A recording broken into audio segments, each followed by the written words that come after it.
This is Unmasked.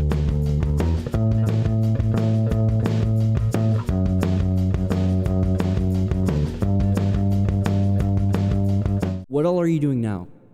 Okay, so that's a lot. That's like a very loaded question because I do so many things and I always have done so many things. It's interesting because I actually moved from Oregon to Arizona, as you know, for nursing school. So That's right. Yes, it was nursing at first. I knew there was another industry that was involved.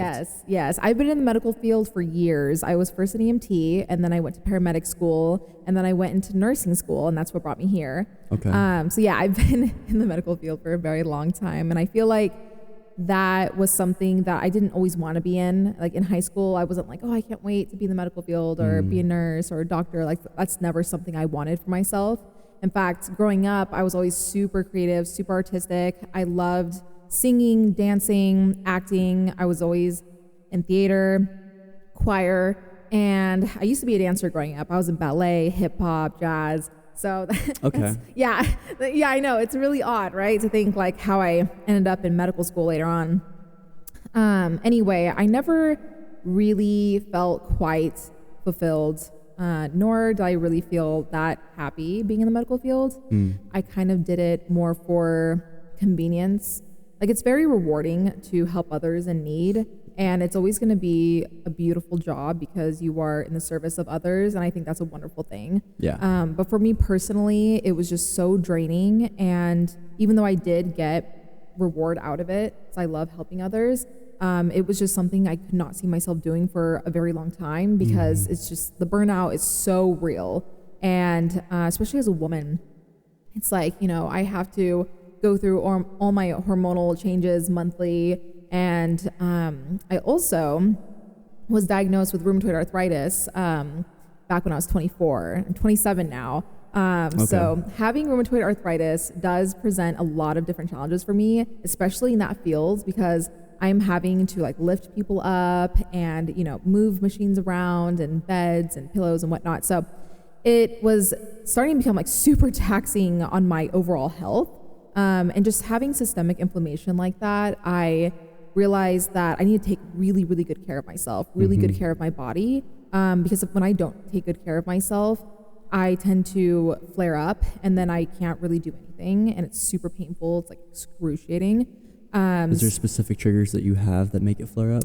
Well, if I don't eat right, so I eat an anti-inflammatory diet and I also am gluten-free and dairy-free. What makes it anti-inflammatory? I don't really know a whole lot about like dieting or anything. For me, I just make sure that I don't eat like shit, pretty much. Yeah, I feel like there's different levels to not eating like shit. So like you'll have people who are like, oh yeah, I'm pretty healthy, but then they still drink alcohol and they still consume like a copious amount of sugar, or they don't really care about consuming dyes, preservatives, things like that.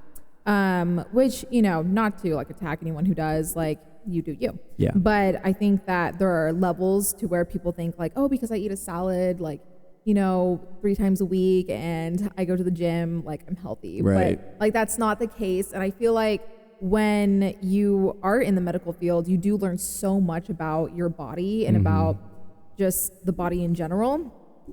And also about Western medicine. Like there's just so many things that people do not know about Western medicine until you are in it, until you're working in it.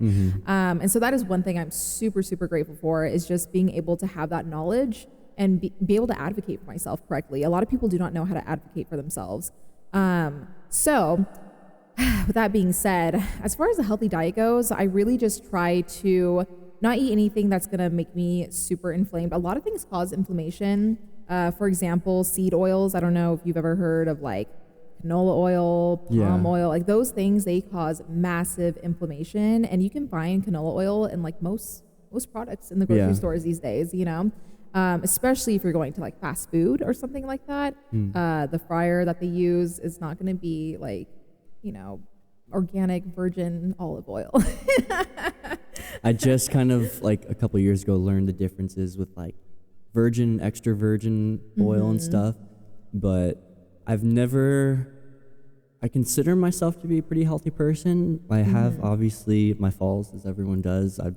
I love chocolate. I love sugar. Mm-hmm. I don't really consume too much alcohol. Maybe like a drink here and there. Yeah. Obviously, if I'm out, like I look at it as long as it's not a consistent thing, you're consistently doing that to your body. Right. Like our bodies can heal. Right. It's not just like one drink and your entire rest of your life is over. Right. It's, yes, obviously damage can be done, Mm-hmm. but your body, if you, like I've seen people take one complete 180s. They were addicted completely and then 100% good later on. But as long as it's not being, like anything can be abused. Right. Sugar can be abused. Caffeine can be abused. Right. Alcohol can be abused. Literally anything can become that abused factor. So Definitely. I agree. And the thing is, I do want to kind of note when you said anything can, be done in moderation.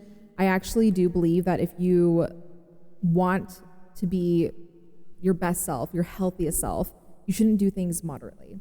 So if you're going to stop drinking, you should just stop drinking. Because the thing is, I always tell people, you have a few organs that help you detoxify your body, right? Your bloodstream, all the toxins in your body. That's your liver and your kidneys. Right. Okay, so your liver does the bulk of it. All right, that's one organ. It's a big organ, but it's one organ that's doing all this detoxifying from the air you breathe to the things you eat to the things you touch.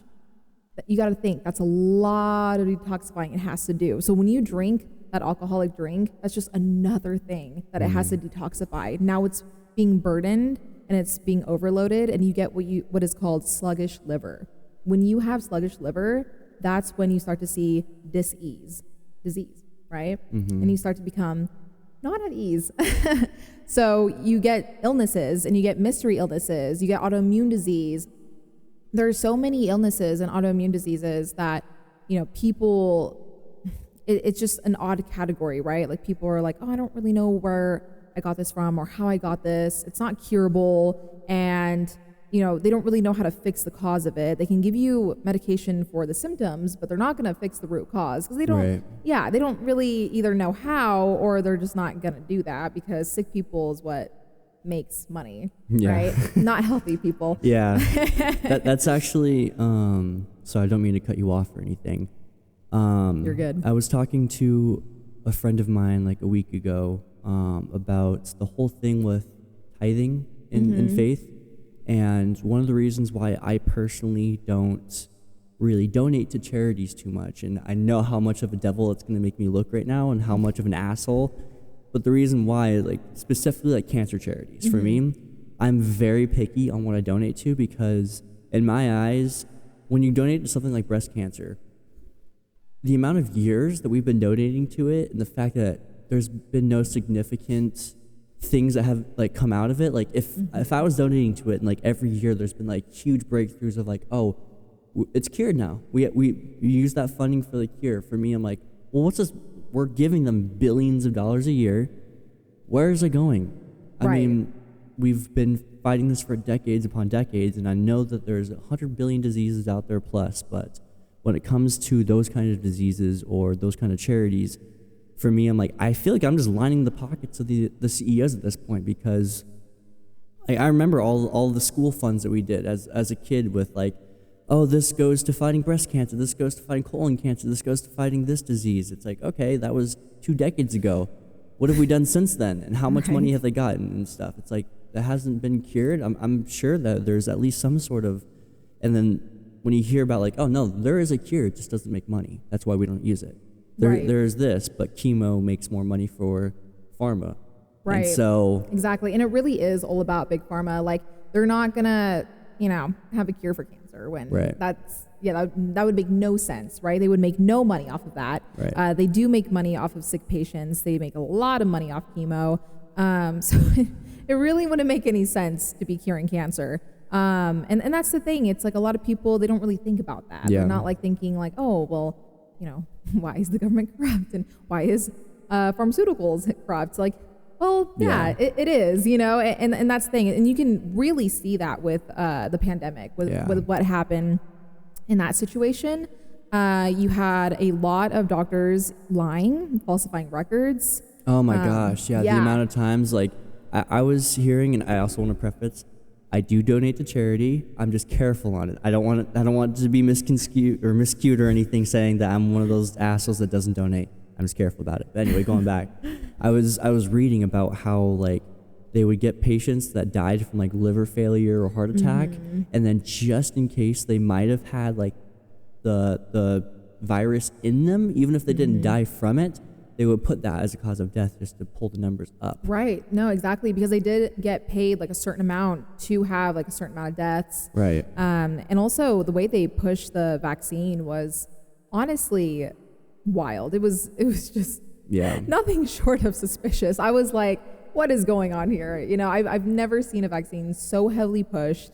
And the thing is, like, I am, you know, not exactly an anti-vaxxer, but nor am I like super supportive of vaccines. I think that vaccines have a lot of additives that really don't need to be in them.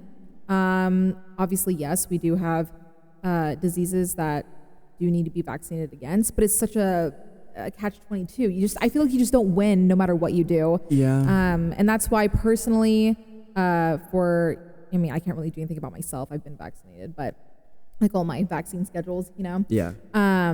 But for my children, I would like to do things a little differently. Yeah. And just go the more homeopathic route, because there's a lot of stuff that they put in there, and they don't really tell you. They don't really disclose what's going in your body, you know? And of course, as the consumer, you should be asking these questions and you should be researching, but a lot of people don't even think, because we live in a system where we just trust our doctor, we trust the medical system. We're not going to ask questions. I hate that too, because I'll find, like, for me, I love learning about the body. I love learning about the brain. I love learning about all that. And we're kind of taught as a kid of how to do research, like make sure it doesn't say .com, make sure it says .org, make sure that it comes from a good source and stuff. Right. And then there's things that, like, Stanford comes out and half the shit that they say is incorrect or it's falsified or something.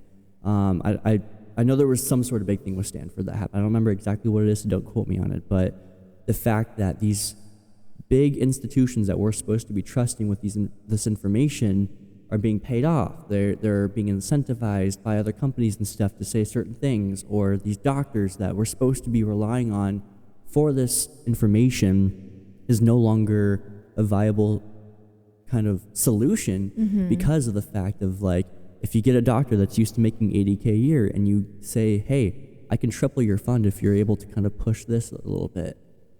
It's human intuition to be like, all right, I mean, it's not completely a lie. If I just bend the rules a little bit, if I just kind of do stuff, then that's how shit gets misconstrued. But then the media will take that and completely blow it out of proportion. Like, it still drives me crazy a little bit when I do see people with masks still to this day. And obviously, I don't know everyone's situation.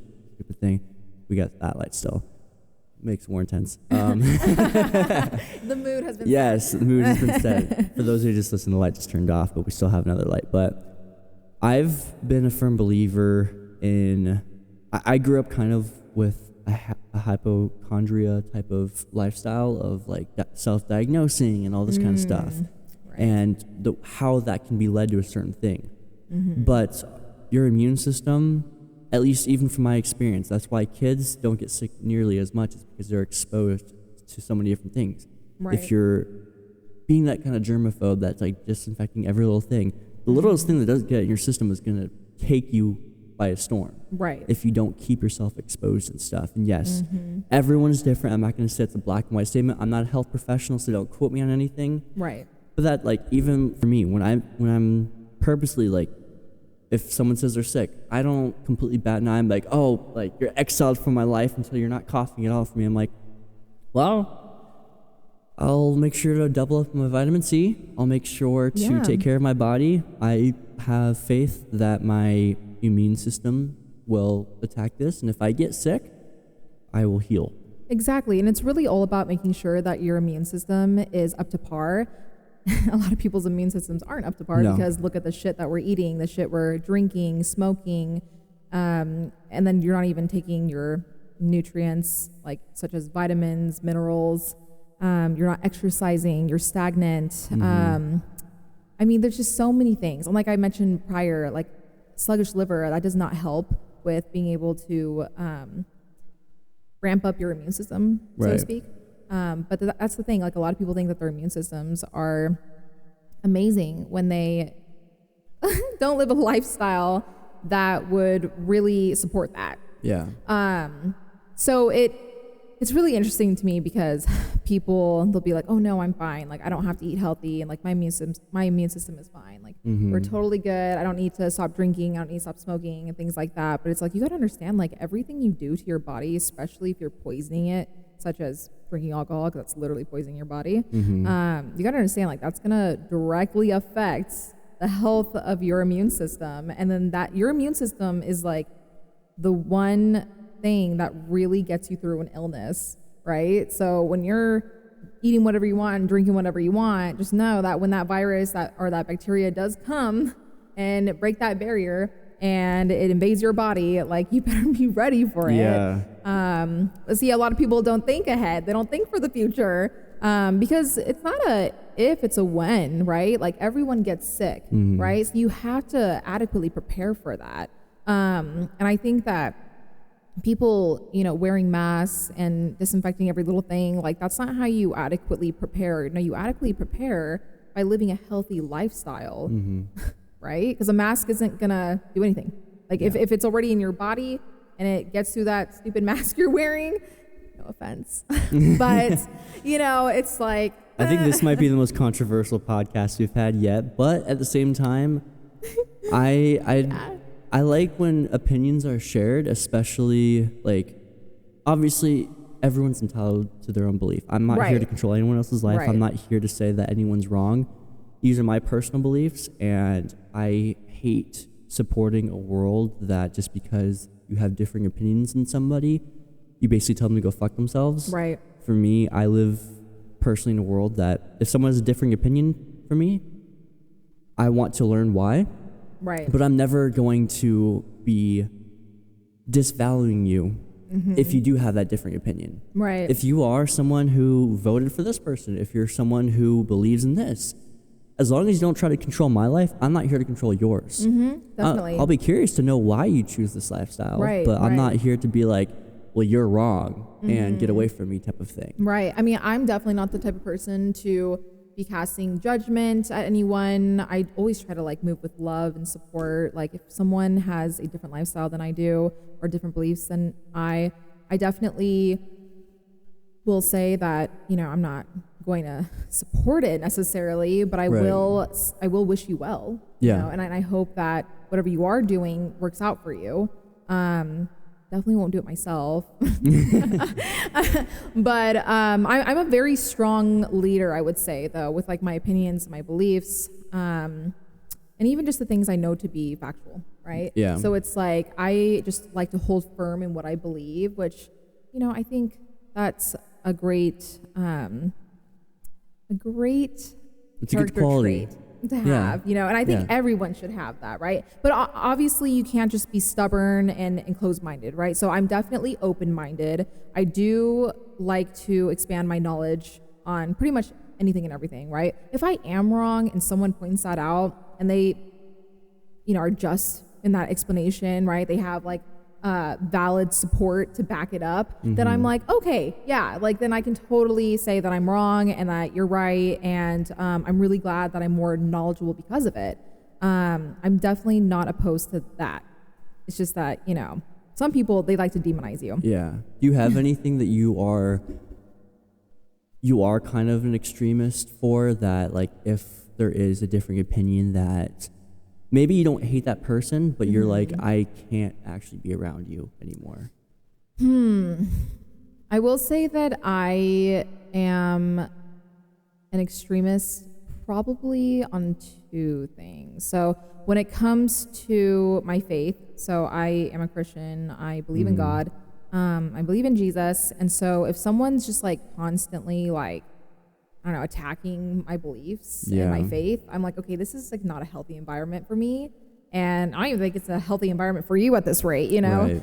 Because if that's the toxic environment we're creating and it's, like, directly attacking something that's, like, very, very important to me, if not, like, the most important thing to me, then yeah, I just don't see us, like, being able to coexist. Also the health of my body. So if someone's like a drug addict or an alcoholic, and they like to consistently just degrade their own body, I can't be around that, because then now I'm going to be exposed to those bad habits. Right. And being sick, like being someone with an autoimmune disease, I can't risk that. I mean, that's absolutely fair. And I would say I'm a very similar. It wasn't even until recently too for me that faith even played that much of a role. Obviously, so I'm a Christian as well. I'm a newer Christian. I did not grow up in the church, but for me, I did find it, and that was one of the big hurdles that I kind of had to go around. Is because I didn't grow up with it. There were so many friends I had that still weren't in that faith, and so anytime I was around them, or anytime that, I don't mind being around somebody that challenges it, but that's open-minded. Right. But someone that's consistently telling me to not believe in it, someone that's consistently saying that I'm wrong for believing in it or something, that's where I draw the line. Because for me, I grew up in a thing of, like, you stay away from people that shove it down your throat. And through my getting in faith, I realized that's not how to, like, whether it's a relationship with God or it's a relationship with anybody, you can't shove it down their throat. Right. It has to be something that's naturally developed. So, like, anytime I went to church as a kid and I didn't want to go, it would just be, okay, well, you're going anyway, type of thing. Or it would be like, I would just have to tag along, and I wasn't at all curious. And it's kind of like, I think of it as a non-Newtonian fluid, if you know what that is. Kind of like when you mix like cornstarch and water, and it's like when you hit it really hard, it's a solid. When you go at it nice and soft, it allows you to pass through it. That's how I look at it with kind of developing that relationship. But so for me, at first I'd hang out with them, and at first I'd kind of blow it off, like, okay, whatever, like they have their own different beliefs and stuff. But then for me, like, if I decide to pray before I eat or something, you're making fun of me, I'm like, am I making fun of you for going and doing this? No. Right. Because that's called having an open mind. Versus, if you ask me about it, I'm happy to talk to you about it. If you don't, like, I'm not here to force my beliefs on you. No. It is, for me, I will happily explain why I believe in it myself, but I'm never going to force somebody else, but I expect the same type of respect. Right, exactly. And the thing is, it's like, I have so many friends who aren't believers, who aren't Christians, or they just have a different faith, and something else. And that's, completely fine, because like I said, as a Christian, I believe that you should move with love, and you should move with gratitude and move with acceptance. Obviously, there are things that we're not going to do personally, but if you're doing something, I am going to, love you. Right. Regardless, right? Because that's what Jesus did. Like, he didn't care who you were. He loved you regardless, and he served you, and that's what makes a Christian, is being a servant, right? And being someone who sets that example of love and light, right? And I think that a lot of Christians get a bad rep because someone has experienced a Christian, because I'm not saying every Christian's perfect. Yeah. Definitely not. But like, there are many people who either as a child, growing up, or even as an adult, they've experienced another Christian who just wasn't moving with love and was not moving with light. They're very judgmental, or they're cherry picking the Bible, and they're just very miserable for some reason. And I feel like that's not a true Christian. That's just someone kind of masquerading as a Christian. And those people, they give us loving Christians a bad rep, because now people are scared, and they don't want to be open-minded now to the faith and religious aspect of it. I've had people who were like, yeah, I, technically grew up Christian, like I grew up in the church and whatnot, but then, just having those bad experiences over and over again, like, it just kind of turned me away from it. And then it made me doubt my faith. And I was like, oh my goodness, like, that's terrible. Like, I'm so sorry that happened to you. Well, I also blame modern education for a lot of it, because the faith that I grew up with was the faith taught by, like, the school systems and stuff. And they don't ever go into faith because they're not allowed to. We have Right. freedom of religion, therefore they can't push any religion on anyone. Right. And so we are taught the scientific theories. We're taught this, but we're not even, when it comes to the scientific theories, we're not even taught the actual philosophy behind those philosophers. Yeah. There's like when you talk about stuff like the Big Bang Theory, there's so much more that goes into it than what's actually taught to us. We're taught that everything exploded and that things just came there to be. Versus, okay, well, here's the philosopher that came up with that theory, and here's everything he had to say about it. Right. Here's all the stuff about, well, he says this, but then he debunks himself there. Like, they just go over the bullet points. They don't actually Right. go into the specific things. So, but that's all we're taught. And especially if you're not in a household that challenges different beliefs and stuff. Like, I was brought up in a household that was kind of, didn't necessarily believe in those kind of miracles that can happen. You're supposed to think about it logically and be like, oh, well, is this logical? No, then it didn't happen type of stuff. Right. And so I wouldn't even think that, but then I think of like actual miracles in my own life, and I'm like, who's to say this didn't happen then? And then that's when I had to go back and be like, well, I believe in all this based off of the account of, like, when you're reading world history books, it's all based off of journals from, like, that's literally what the basis of all of it is. Right. We have records for back then, but like when you're looking at specific stuff, there's hieroglyphics, but it's just all noted stuff by people, which there's really no difference between that and the Bible. The Bible is literally books written by people who encountered. So I'm like, Yeah, definitely. And also, I mean, I'm not like an avid Bible reader at the moment, which I do plan on reading the whole book front to back at some point. It's like my bucket list item. I'm like, yes, I definitely, that's like important to me. I prioritize that.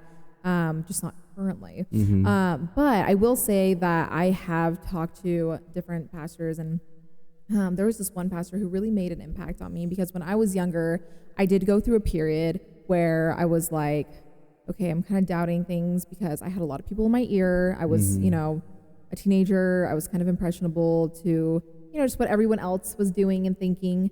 And I remember talking to this man, and he was like, okay, you know, what do you want to know more? Like, how could I strengthen your beliefs? And I was like, well, I just don't know, because a lot of people are telling me that the Bible is just like a bunch of translations over time, and like, how credible is that really? This and that. I was like, so can you just prove to me that the Bible is real and that everything that is in it is real? I was like, is there any kind of proof you can give me for that? And he was like, actually, yes. And I was like, wow, okay. I was like, that's a little too confident. But I was like, okay, cool, I'm open to it. So he sat me down, and he literally like opened up the book, and he was just like, yeah. So, and this was years ago, so I can't really remember word for word what he said, but I remember he was like pointing to different scriptures, and he was like, yeah, it says here that, you know, there was going to be a war, and then there would be like a period of peace, and then another war. So basically the Bible was like foreshadowing World War I, World War II. And he was like, and it says that the peace would last for this amount of time. And he was doing a bunch of like mathematical equations, but he was saying something like 1,000 years on earth equates to like an hour in heaven. really? Yeah. Yeah. So it was really interesting to like get his take on it, but like he had all the math down. He had like all the scripture down, and he was like, yeah, that literally foreshadows real life events that have happened. Right. And I was like, oh my God. And it just like clicked in my head, because I never thought to look into it myself at the time. And I was like, wow, you know what? He's right. And then like since then, that was, you know, so many years ago, that I, you know, have now come across like different articles, right, from different archaeologists and different scientists who have been like, yeah, you know, this event did happen. There's literally proof on the earth.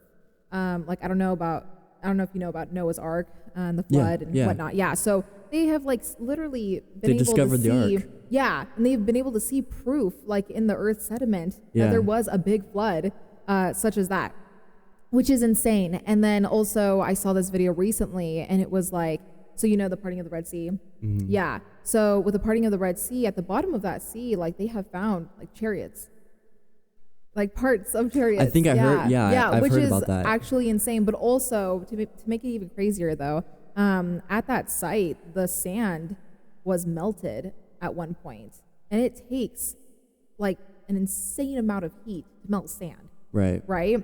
And so, and you know the column of fire that came down during the parting of the Red Sea. I haven't read enough into those books to know all that. The last big event that I read about was the tearing of the curtain. Okay. After Jesus died and his last breath, and then the giant tear through what was the temple, kind of mitigating that bridge between people and God. That was like the last big event that I was reading about. Okay, yeah. Well, so the thing is, it's like there was a column of fire during that Red Sea parting, and that basically was like proof that there was that huge column of fire. You know, that sand was melted, and like, you know, it like that's just like crazy to me because it's like you don't just see that, you know, everywhere. You know, you don't just go to a random sea and see that the sand has been melted, right? So it's like, what do you say to that? Right? How do you debunk that? Right? You know, people can say like, oh, well, prove it. And it's like, okay, like there is proof. And also there are so many things with like the Big Bang Theory and whatnot that, you know, and that's why it's a theory, right? Because you can't prove it. And so it's like, you can really go both ways with that. You know, you can be like, well, prove it. I feel like evolution and quote unquote religion coincide a lot more than people like to think, because I believe there's extremists on both sides, and that's who we hear the most from. The extremists are the loudest ones. So there's extremists in religion or Christianity that will completely say this, but aren't open-minded enough to believe in science and what science says. But then there's some scientists that are, I don't believe in that foo-foo bullshit type of stuff, that aren't open-minded enough to want to believe in the possibility of a supernatural intelligence or a thing, God. Like they're too much by the book of like, if I can't see this happening, it didn't happen. Right. Because they have that God complex themselves of like, I have the best brain in this world. So if I can't figure it out, obviously it didn't happen type of stuff. Exactly. And it really is that ego, right? Because they want to be the ones who are godlike.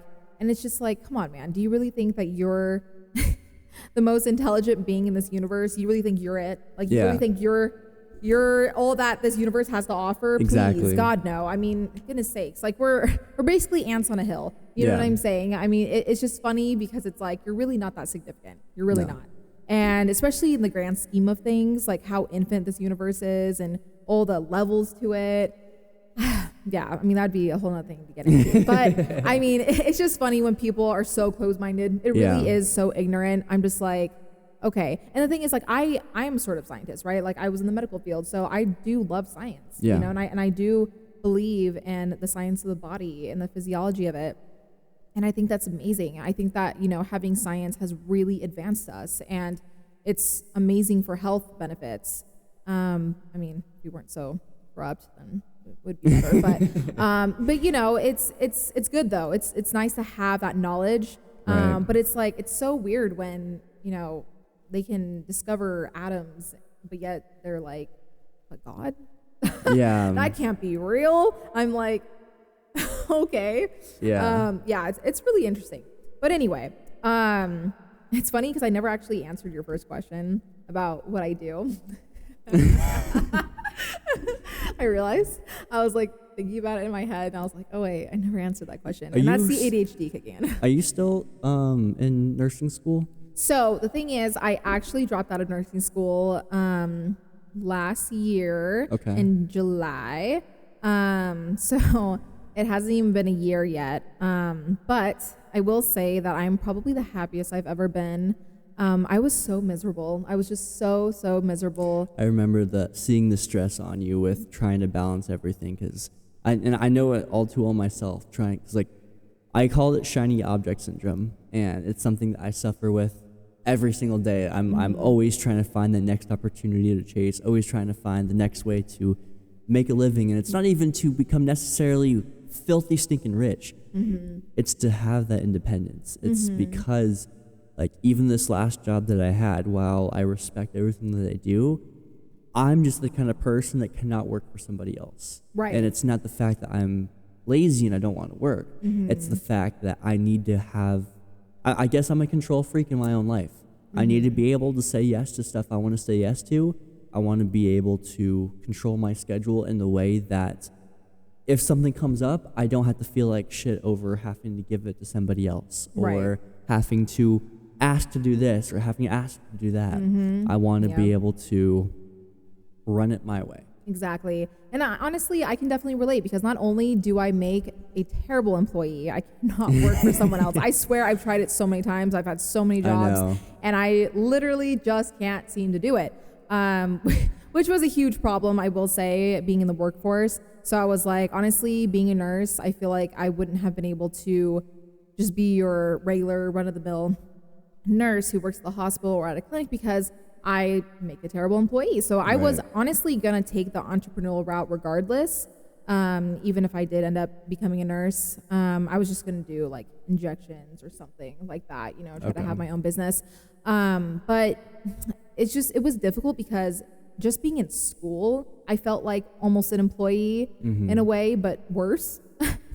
If there's any such thing. I think that as a student, you get treated terribly. And my school, it wasn't the best. And I just remember like not being able to do anything that I wanted to do. Like if I wanted to do something during class that wasn't necessarily disrupting anyone else around me, I just felt like doing something, you know, in class that, you know, was going to help me learn best, or maybe, you know, I wasn't really learning anything anyway because, like I said, I have severe ADHD, so I can't really listen to lecture. And while I was in lecture, and the thing is, I would have just not gone to class and like taught myself because I like to self-teach, but I was required to go. So I, you know, was like, well, I'm going to do what I feel like doing. And then obviously, like, you know, I never failed an exam. I was very good academically. Like I excel. And I always have. And that was not the tough part. The tough part was listening. Like, I did not want to listen to my superiors, you know? Well, everyone has their own ways of teaching. And I still feel like that's one of the hard things about American education, or just education in general, is they still blanket everything with the same way to teach. You go up, you have a PowerPoint, you give a lecture, and maybe a book. And they expect everyone to get that. And I'm like, I can't just listen to you. I need to either do it myself or get some sort of visual, like I'm a visual learner. So that's why like the lab was nice because I could just do everything hands-on. They would show you literally once and then I would do it right away, like correctly, you know, and that's because if I could just do it myself, I'm not going to zone out, you know, versus if I'm sitting in a classroom for hours, I'm literally just going to zone out. Like I could literally just be doing nothing will be in front of me and I'll just be in La La Land. Well, and it teaches memorization, not understanding. And that's the big thing that I feel like is the focus in modern education, is the fact that it doesn't teach you how to understand the problem. It just teaches you how to memorize how to do it. And so that way it's like, okay, and that's why like, I personally feel like standardized testing is completely flawed because they're asking this stuff and it's like, well, I remember that A equals B, but I don't know why A equals B. I just remember that equation. It's a lot of regurgitation, and that's how the school system has always been. And I think it's so flawed, honestly. I'm like, don't even get me started on education because I think there are so many things wrong, especially with modern day education, with everything that they're bringing into schools these days and like indoctrinating children and exposing children to. I think it's so fucking unacceptable. Oh, absolutely. I'm scared for our children's generation. Oh yeah, I'm actually considering homeschooling because I'm just so afraid of my child being exposed to something that he or she should not be exposed to, especially at such a young age. Like I just, oh God, it stresses me out. I don't even have a child yet. But anyway, yeah. So now I am working for myself. I have my own media business. So I am a full-on entrepreneur, which has honestly, it's always been my dream. It's always been my dream to have my own business, and I'm finally doing it, finally living that dream. I feel like even though I did learn so much in the medical field, it really did take a lot of years from me.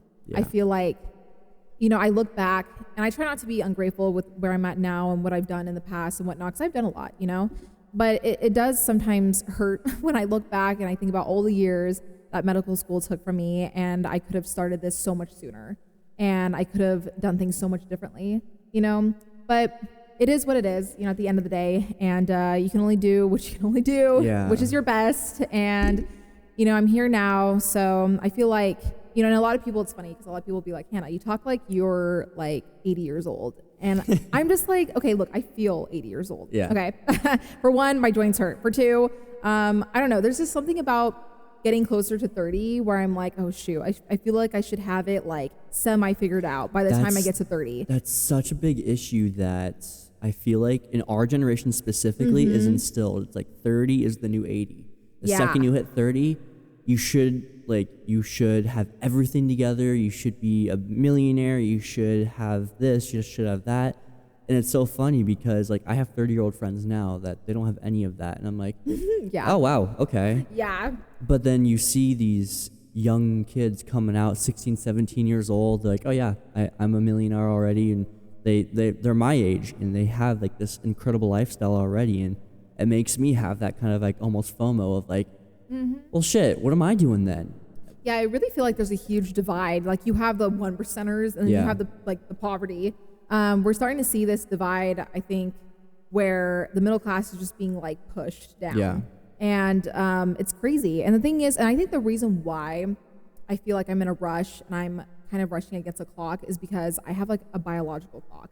So it's like as a woman who wants to get married, a woman who wants to have children, I feel like, okay, I want to achieve a certain amount of things before I have children because I want to be able to raise those children in a way where like I'm financially stable, I'm mentally stable, physically stable. Like I want to be able to be the best mother I can be. And I feel like I won't be able to do that until I reach like certain points.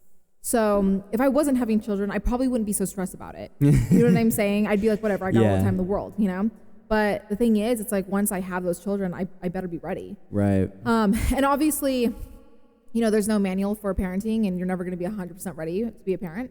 But I definitely want to be a little prepared for sure. Oh yeah. Be You able to know? give the best that we have the ability to give. Exactly. And I just feel like once I'm thinking about children, I want to be like pretty financially stable. You know, I want to be in a good place. Like I want to have a home. I want to have certain things. And it's just stressful because with the way that the economy is going, I'm just like, oh man, Yeah. getting those things is more difficult than ever. But yeah, the services that I offer currently though, I am a social media manager. So I manage people's social medias. And then I'm also a photographer and a videographer. I did learn videography not that long ago, but I feel like I picked it up super quickly because I've just been a photographer for so many years. Yeah. But yeah, that's the scope mostly of what I do. So when it comes to social media managing, I've ran into this issue a lot, which is why I kind of do it myself a little bit too. There's so many bullshit people out there that claim to be social media managers, but they don't actually know what they're doing. They're good sweet talkers, which is what gets them the deals. But like, for example, there was, I'm not going to put any names out there, but there was this person I was talking to that they are a social media manager and they get paid quite a bit for doing so. And I was kind of curious. Because I knew one of their clients, so I was kind of checking out their client's page, especially on social media, because I'm like, okay, well, if they're being paid this much, I am expecting to see certain results. Because if I'm paying that much, I would expect this kind of results. So I was going on like their Instagram, TikTok, pretty much all the things that you should be posting and stuff on. And their follower count was like 125. They're posting maybe one reel every 9 days or something, with an average of like 20 views per video. And I'm like, it should not be this hard to find your account on social media. You should be easily found. There should be enticing things within it. Like, you guys should be nearly trending at this point. You guys should have at least 10 to 20,000 followers. You guys should have a bunch of different things. I should be hearing people come in saying, I found you guys off of Instagram. I should be seeing the results, because that's when I used to. I have the light on for a reason. Oh, that's so funny. It's not just that I'm saying all this from a bullshit perspective. I'm saying this from a perspective of my own personal experience in doing this. I did social media for one company just for the hell of it. I was just bored, so I was like, you know what? I want to test. I want to put my money where my mouth is and see what I have the ability to do now. And I grew their company 1,800% in 30 days. And that was according to the analytics, according to the Instagram statistics and stuff. I'm like, okay. And I knew it was doing something because I was working there every day. So I got to interact with customers. And at least 3 times a week, I'd have multiple people coming in saying, did you guys hire someone new for your social media? I'm like, no, I took it over. I just wanted to see what I could do. Like, it's working. I don't know what it is. And then I was seeing the actual stuff. I was doing that for free.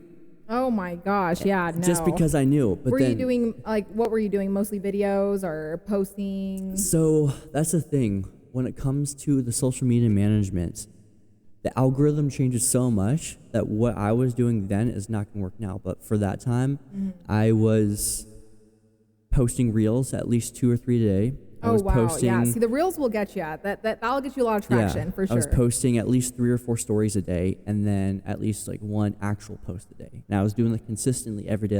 I was only working there a couple days a week, but every day that I was there, I was posting something like that. And while every reel didn't go viral, there was a couple that like got like a couple thousand views on those because I would experiment. I would get a different sound and put that in, see what kind of sounds were trending, see what kind of sounds we're doing this, hashtags, what hashtags are working, what hashtags aren't working. Right. Even with this podcast, I have to consistently try new things with putting a different hashtag in, putting a different thing in. And see, there are so many things too that go into posting, and like for someone who, you know, isn't interested in it, they hire me, right? Yeah.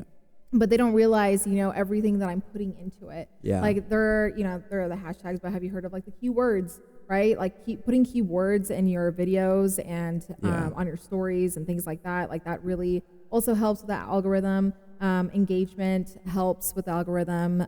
Posting a ton of videos helps. A lot of people usually don't even have time though to make these videos with me.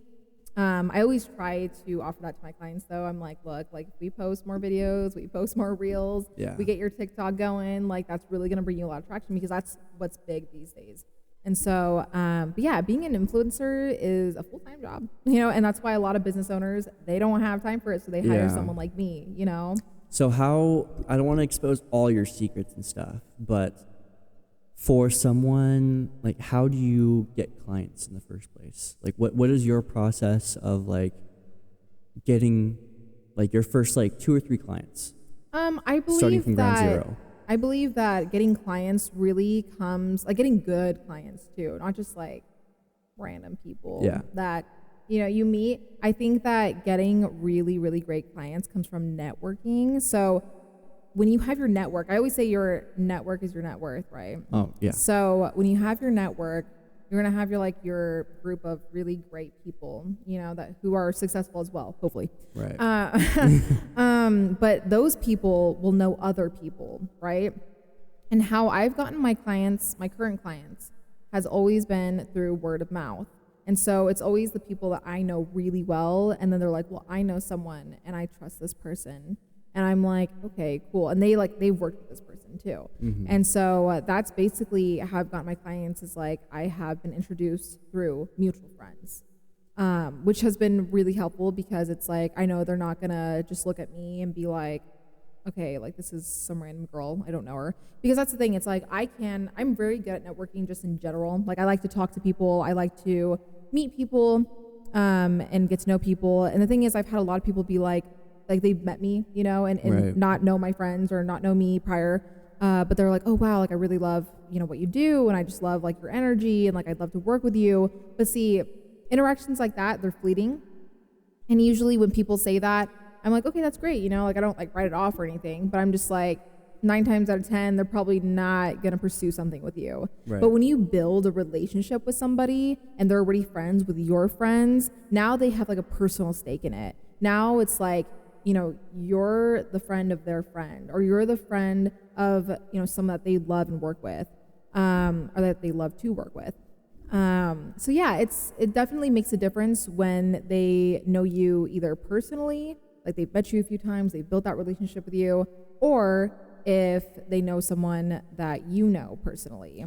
So if tomorrow you have none of the network that you have today, and you have to completely start your business over, what is your like blueprints to landing the first 2 clients for you? I would say I would go to all my friends, all the people that I know, right? Friends, family. And I'd be like, okay, who do you know that would be interested in the services that I offer? And then I would start there. Or I would say, who do you know that does the same thing that I do? So that's kind of basically what I did when I, quit nursing school and try to get my ground off the business. I was like, okay, for one, I need to get started on videography and learn that quick. Yeah. So I literally just hit up all my personal friends, and because I have a lot of friends in the industry, and which is lucky for me. But I hit them all up, and they all pulled together to like help me learn videography. They helped me, meet their clients and their network. And that's all super, super helpful and so, so valuable. I just cannot stress how valuable that is, because when you have friends who believe in you and want your success just as much as you do, it's like, that's when you make real shit happen. But it's definitely a give and take. Like, you can't just like have people, help you and then you never help them. Like, that's the beauty of networking, right? So it's like you have your friends who are your network, right? Everyone you know is your network. So you have your friends and they're like, okay, yeah, I want to help you. I want to see you thrive. And then you're like, great, because I want to help you and I want to see you thrive. So any way that I can help you, any way that I can, serve you, that kind of even goes back to being a Christian, right? Right. It's like, let me know. And people see that and they feel that and they're like, wow, that's amazing, right? I'm not going to say that like, you're never going to have someone that's just going to use you, because there are those people out there, which is great. I think that, if God puts you in a place where you should be used, well, then that's wonderful. I think that's awesome that you can serve someone in that way. Don't ever expect anything back. Right. But most of the times though, like, if they're your friends and they're, true friends of yours, they're going to give back to you in one way or another. And so that's just how I would recommend to anyone who's wanting to become an entrepreneur, wanting to start that business, start with your friends, start with your family, see who they know, because who they know could be the one person that makes that entire difference for you. So I know that even with my path of doing this, that has been my biggest hurdle, is finding that first client, I guess, that first person that's willing to trust you with doing that. And especially like if you don't have that network, or if you don't have like those friends that are willing to come together and teach you some of the ropes behind stuff like videography. If like you are completely just alone, or quote unquote alone in this, and this is completely something on your journey, it can just be so overwhelming. Right. And that's why I think that, being an entrepreneur, it's not just about being good at what you do. Like, you have to be good with people, So it's like, you need those friends. Right. You need that network. Without it, it's not going to work. Most of the time. I'm not going to say every single time, because, I don't want to blanket statement that. But the thing is, though, most of the time, it's just not going to work. Like, you need to have that network, especially when you're just starting. Right. So, yeah, if you have good friends, you have good friends. I like to think so. Okay, cool. I would start there, start with those good friends and be like, hey, who do you know? Because if they're good friends with another person who does the same thing as you, or if they do the same thing themselves, then that's amazing. Then you can, and I'm not saying like your first interaction is going to make you money, because that's not how it works, right? It's a waiting game. It takes patience. Like, I remember I, got out of school end of July, and then of course I've always done like projects on the side here and there, like getting clients for non-monthly retainer projects, such as a photo shoot here and a video shoot there. Like, that's not difficult to obtain, right? I just meet people and they're like, oh, I could use your services, and like, I'll just hire you for a photo shoot, right? Easy. But the thing is, though, getting like... Even that's not easy for me. Well, then maybe you need to work on your networking, right? Yeah. And that's okay. There are classes out there that you can take. There are things you can watch. There's YouTube, Self-Taught Academy. And I think that you can always get better at networking if you want to, right? You can get better at anything if you want to. Right. But yeah, I think that being a people person naturally has obviously definitely helped my network. I just have so many people behind me and around me that I can utilize, and I hope that they can also utilize me if need be. But And that's the thing. It's like having genuine relationships with people is what you're going to be wanting. Because just going up to somebody, like I said, that's not guaranteed to work, right? Like just meeting someone off the street, whatever, that's just not guaranteed to work. I mean, I do it. Like I do meet people and then they're like, okay, I'll hire you, for service. But to get a monthly retainer client, now that's where the struggle is. If you think, getting side projects or whatever, going, like that's not even difficult. Trust me. It's getting those monthly retainer clients, getting that client that's like, I want to hire you month after month. I want to stay with you for months, for years. That's difficult. So I would say that what has helped me also a lot, the networking aspect, it's kind of the thing that you see that can be proven, like, that's tangible. But what has helped me that is intangible, I'd say, would be manifestation. I'm really, really huge on manifesting and obviously praying, prayer, talking to God, having God direct you and guide you, because what is meant for you will be for you. I do believe that. And what God wants for you will happen if you're open to it. But I think that when you manifest, because God gives us a lot of internal power, right? Like we are energy, just like the things around us are, right? So energy speaks to energy. And it's amazing. It's beautiful, actually, how we can transform the energy around us with our energy, right? You've seen those videos where if you talk like terrible to water, it'll just like get nasty and disgusting. If you're mean to a plant, it'll die, right? So how your energy translates into the world, it literally directly affects you. And you are made up of water, right? So how you speak to yourself, how you think of yourself, it matters. It truly matters. And when you manifest, you got to believe it. You got to believe it's already done. You got to believe it's already happened. And manifestation is a whole other topic. But the thing is, though, what I want to say briefly is, like, if you don't know a lot about manifestation, you should. You should get to know it. You should get very familiar with it, and you should practice it daily, because that has helped me so much on this journey, especially in moments where I was like, I don't know if I can keep going. I don't know if I can keep doing this. Like, the waiting game is scary, right? It's scary because you have like bills to pay. You have, things you want to do in life, and you're like, okay, I don't know if I can wait another month. You know what I'm saying? But then if you just have faith and you just keep working, chipping away at your manifestation, it will come to you. It doesn't come overnight, because I think that if things just came overnight, like everyone would be successful, right? If all of our prayers and stuff were answered, there would be no such thing as faith. Right, exactly. And it's actually interesting that you're mentioning all that, because I personally see it in you a lot. Obviously, me and you haven't known each other for the longest time, and when we first met, it was under very interesting circumstances, to say the least.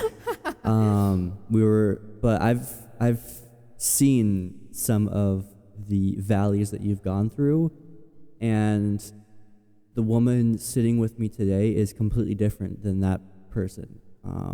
In like the best way possible, though. Yeah. Like, obviously everyone goes through their stuff, and for me, even like hearing about your personal stuff, just like looking at it from the outside, I couldn't help but just like, man, like I couldn't imagine going through all that right now, just because I saw things pile one after another and stuff, and it was enough to break somebody. But to see like that, I was telling someone last night, one of my friends, they're going through a lot of tough stuff, and I was telling them that like pressure creates diamonds, though. All the bullshit you go through, all the lessons come from all the bullshit you go through. So that whole manifesting thing, just because something isn't happening overnight doesn't mean it's not in the process of it. And I do believe that there is a certain timing for everything. Just because you want to be in a certain place by tomorrow, I think you already know that I'm an actor. And one of the big things that I was kind of thinking about for myself was the fact that like I was pissed off because I wasn't getting any roles. I was like, why can I not get roles? Why can I not do this? Why can I not get signed by this person? Why can this not happen by tomorrow or something? I see this person, they're going, comparing myself to these other people. I see this guy, he just started, he's already taken off his career. He's doing all this. But then I had to sit back and be like, if tomorrow I was able to snap my fingers and become this A-list celebrity actor that's doing this, how would I be able to handle it, and how would I be able to carry it through? Right. Or would it break me? And I've tried to ask some other people, and it kind of disgusts me when I tell them, like, okay, well, if your dreams were to be able to happen tomorrow, do you think you'd be able to handle it? And they're like, oh, yeah, absolutely. And I'm like, then you're not being honest with yourself. There's a reason why you have to go through what you have to go through to get what you want to get. Because Right. if you were to snap your fingers tomorrow and become the best social media manager ever, or whatever your 10-year goal is, or your Right. ultimate goal is, I don't think, and this is not judgment on anything, based off, like, for me, I don't think I would be able to maintain the life of this kind of person I want to be with the tools that I have now. Right. I think that I still have to buy that hammer. I still have to go and chop down that tree or something, get the Yeah. materials together to become that person before Definitely. I'm able to expect to be that person. Right. And that's the thing. Like, I actually had that same realization not that long ago. I was thinking, I was like, how can I get, more monthly retainer clients, right? And then, and realistically, I can only have so many monthly retainer clients before I Right. have to start, like, scaling my business, which I'm not ready for. You know what I'm saying? Like, I Right. literally just started this business not that long ago. And I realized, I was like, okay, yeah, like, I'm actually really overwhelmed. Like, because I got 2 clients, monthly retainer clients, on top of all the other side projects that I do.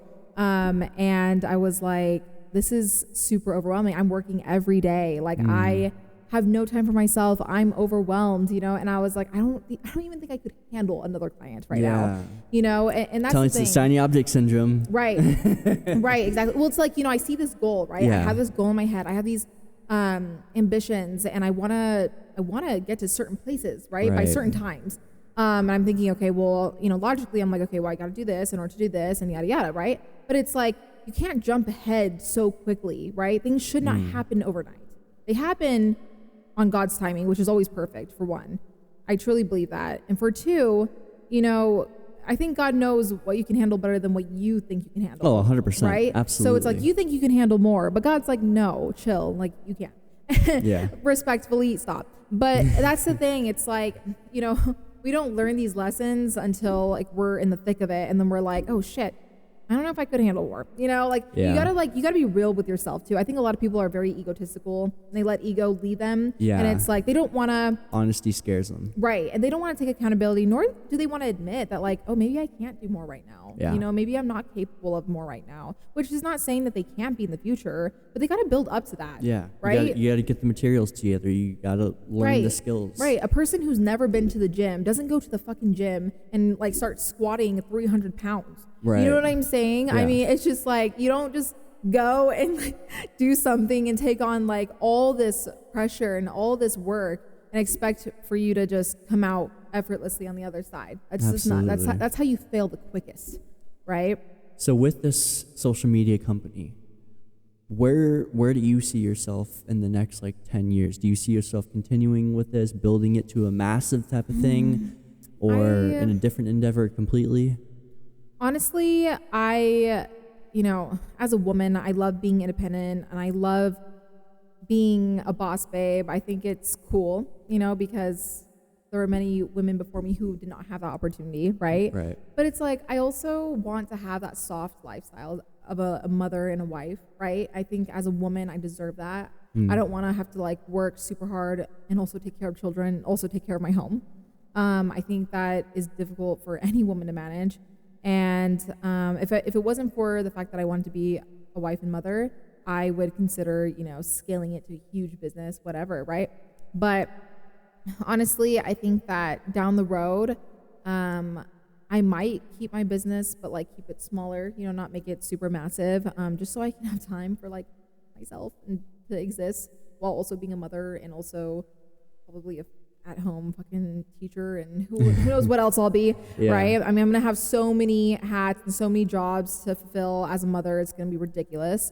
Who knows? I probably won't even be able to work. I don't know. I don't even know what the future holds. But the Yeah. thing is that I know that currently I am enjoying what I'm doing. I am, enjoying just creating art, right? I think that what I do, it speaks to my soul and it is something that I am just truly passionate about. It's not really working for me, Yeah. It's more so just doing what I love And I think that's amazing. So it's like, I don't know if I can ever give it up, right? 'Cause it's like, I'm so passionate about it.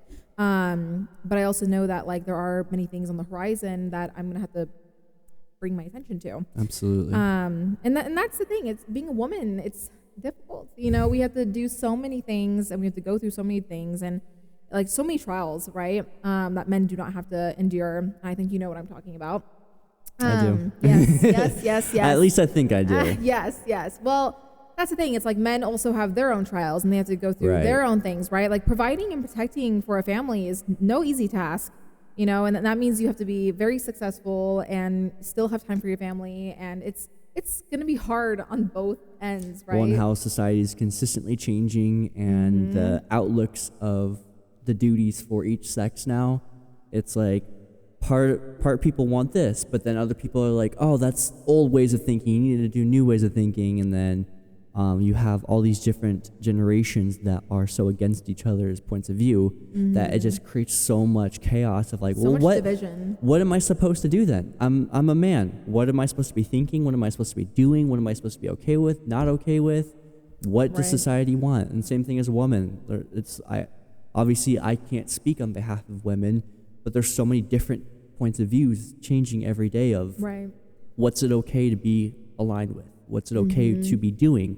Are you looked at as a feminist or are you looked at as this? Are you an extremist or are you not? And so, I think the thing is like I really try to come from a standpoint of like science. So I try to come with like facts. Yeah. Right. So the way that I see it is like if I'm a mother, I'm going to be like staying up all night with that child, which is going to take a lot of my energy, right? I'm going to be breastfeeding that child. Did you know that breastfeeding actually takes 30% of your energy? I did not. Now I do. Yeah. So now you're working with like 70% energy, right? Yeah. And then you're also working off no sleep. And then you barely have time to like shower yourself, feed yourself. So it's like, think about that. Now you're going to make that mother work. Right. I mean, that's just insane. Like, that's just insane to me. I think that, there are mothers who do it. And it's just so crazy to me because I'm like, wow, like I feel for you. I really do. And I personally would not want to be one of those women. Yeah. And not only that, but it's like if you look at women, we cycle in a different way than men. So men, they get a hit of testosterone every single day, right? Whereas we renew our testosterone once a month. Yeah. So that's huge for our energy levels. That's why women, we're always fatigued. You know, it's because we have the right to be, you know, it's literally biological, right? Yeah. So it's like men, you guys are made for hard work. You guys are made to work around the clock. That's literally how you're biologically made. And I come with, I don't even come at that with like traditional views or, you know, faith-based views. That's just science. Yeah. You know, and I mean, obviously I am traditional because I am Latina. So I do have a view on a traditional household. And what are you, Athena? Latina? Oh, I thought you said Athena. No. No, I am no Greek goddess, but but I am Latina. So and I do believe in those like traditional like household values where it's like the man, he protects, he provides, and the woman takes care of the home and the children. And both are very valuable roles. And I also, of course, I'm Christian, so you know, as a Christian, I also believe that the man protects, he provides. And as the woman, you know, I am supportive in other ways. But really, it's funny because like it's also science based. You know, it's like I can also come at you with the science behind it, and also just getting older too. Like I'm realizing, like I think when you're young, you think you're invincible, right? Any woman, man, doesn't matter who you are. I think you think you're invincible because you have all the energy in the world. Like you're at the peak of your youth. Like when you're 20, right? You're like, yeah, I can do anything I fucking want. And that's how I was. When I was 20, I was like, I don't need no man. Like I can do whatever the fuck I want, you know? And so now that I'm getting older, I'm getting closer to 30, I'm realizing like, oh, I need a man, you know? Like I need someone to help me because I'm feeling the age, you know? I'm feeling, you know, the pain in my joints and I'm feeling like the fatigue, you know, every day. Is sometimes a struggle because I'm like, oh, I'm not eating well enough and I don't have time to do this. And, you know, it's hard. Like I do need that support from another person, from a partner. And then, of course, they will also get that support from me. So it's a very symbiotic relationship. And I believe that as humans and, just like animals, right? Like we need that community, Right. and as a Christian too, it's like God, he says to love one another and to Yeah. be that community with each other. And you're not meant to be a lone wolf. You're not meant to live alone and be alone. You're just not meant for that as a human being. No, I completely agree. So with everything being said, so I have a closing question that I ask everybody, based off of whatever they grew up with, whatever ideology they have, especially like with entrepreneurs and stuff. What is your full definition of success? Like, what does success look like for you specifically? Maybe not in general, but for you. I think success looks like pure joy and gratitude. And I think in order to be able to obtain pure joy and gratitude is to be in a place where you can experience those emotions. And for me personally, to be able to have gratitude, well, actually, I can be grateful in any situation, right? Gratitude is something that you just practice and discover with the things that are around you and occurring on a daily basis, right? So there's half of that, right? And to experience joy, I think that for me, what brings me joy is being physically healthy. So just being the healthiest version of myself that I can be in the current moment. It is loving the people that I love, the people that I have around me, my family, my friends, and having those people love me back. So just having love and community is something that brings me joy. And I also think that obviously having my faith and having God, that's a huge one for me. Without God, without my faith, I would not be able to experience joy, especially to the capacity that I want to be able to experience it for success. But I think those are the main things for me. It's just having God, having my community, and just being healthy, mentally healthy, physically healthy. I think that's really what equates success for me. I like that. Well, Hannah, I definitely appreciate you taking your time out of what I can only imagine how busy your schedule is. I know that things can get super chaotic and stuff, and I'm happy with everything that we were kind of able to air out on here. I appreciate the vulnerability. I'm sure that what you said is going to be able to connect to more people than either one of us can even comprehend. Obviously, I don't have the biggest podcast in the world, but you never know. It's the butterfly effect. It can take on a lot of different forms. So, and hey, you know what? You should start your manifestation now and say that you have the biggest podcast in the world. Yeah, right? Absolutely. Claim Watch it. out, Joe Rogan. All right. Well, I appreciate it, Hannah. Well, thank you so much for having me. It's course. been an amazing experience.